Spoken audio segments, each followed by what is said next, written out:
and today we will be solving question number 3 of exercise 1.1 class 10th. Let's read question number 3 first.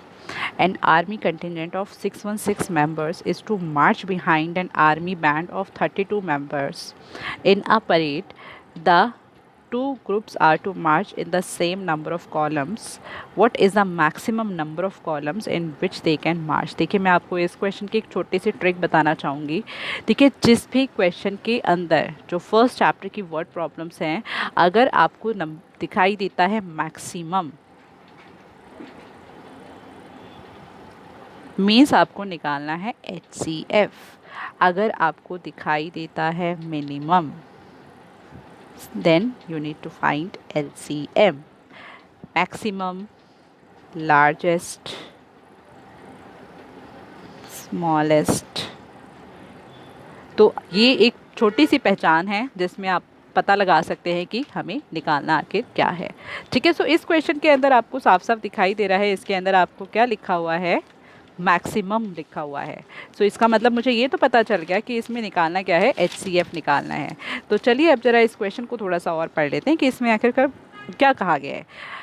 An army contingent of 616 member, मतलब एक army के अंदर क्या है बच्चे, मतलब एक आर्मी का एक ग्रुप है, उसमें 616 मेंबर हैं जिनको मार्च करनी है, और इसमें है an army band of 32 members in a parade. मतलब इसके अंदर जो उनका कितने का वो बनाया हुआ है बच्चे, 32 मेंबर्स के हिसाब से उन्हें बांटा हुआ है. आगे है that two groups are to march in the same number of columns, मतलब जो नंबर ऑफ कॉलम्स होंगे वो दोनों ही ग्रुप के क्या होंगे, सेम होंगे. ठीक है, सो आपको बताना है what is the maximum number of columns in which they can march. मतलब कि 616 मेंबर्स को मार्च करने के लिए कितने नंबर ऑफ कॉलम्स की ज़रूरत होगी, कितने मैक्सिमम नंबर ऑफ कॉलम की ज़रूरत होगी. So we need to find HCF. अगर होता मिनिमम नंबर ऑफ कॉलम्स तो आपको क्या निकालना होता, LCM. सो हम स्टार्ट करते हैं इसका. पहले HCF निकालने के लिए मुझे पता है 616, इसका सॉल्यूशन लिखते हैं. 616 इज ग्रेटर देन 32. सो ये आपका हो गया A, ये आपका हो गया B. So you know that by Euclid division algorithm ये होता है A is equals to BQ plus R, where R is greater than equals to 0 less than B. अब हम इसको डिवाइड फॉर्म में लिखते हैं. देखिए ये हो गया आपका 616 और 32 आपका बाहर आ गया. देखिए 61 और 32 ये तो 1 पर ही चला जाएगा क्योंकि 32 2 64 होता है, वो बड़ा नंबर आ जाएगा. इसको माइनस करेंगे तो ये आ गया बच्चे 11 में से 2 गया 9 एंड 4, ये 5 में से 3 गया 2. अगेन अब ये छोटा है, ये पहले 6 उतार लेते हैं. पहले ऊपर के जितने भी नंबर हैं उनको ख़त्म करेंगे, तब हम दूसरा डिवाइड का साइन लगाएंगे. अब देखिए 32 के टेबल में 296 या उससे छोटा अगर हम देखें तो आई थिंक 9 पर आता है. यस 9 पर आता है इसका 288. अगेन इसको माइनस करेंगे तो ये आ जाएगा तुम्हारा 8, ये 0 हो गए दोनों. ठीक है, अब देखिए ये इससे छोटा नंबर है. अब आपको क्या करना होगा, दूसरा डिवाइड स्टार्ट करना है. 32 हो गया, 8 के टेबल में 32 पूरा पूरा जाता है,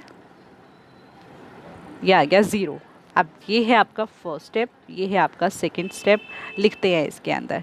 देखिए A equals to BQ plus R, ABQR. A की जगह पर आ गया 616 equals to B multiply by Q plus में R. नेक्स्ट स्टेप ये है, इसके अंदर आपका ये A है, ये B है, ये Q है एंड ये R है. तो आपका आ गया 32 equals to 8 multiply by 4 plus में 0. वही जिस स्टेप पे 0 आ जाता है तो उसका जो B होता है वही क्या बन जाता है, HCF. तो हमें पता चल गया कि मैक्सिमम नंबर ऑफ कॉलम्स कितने होंगे जिसमें वो मार्च कर पाएंगे.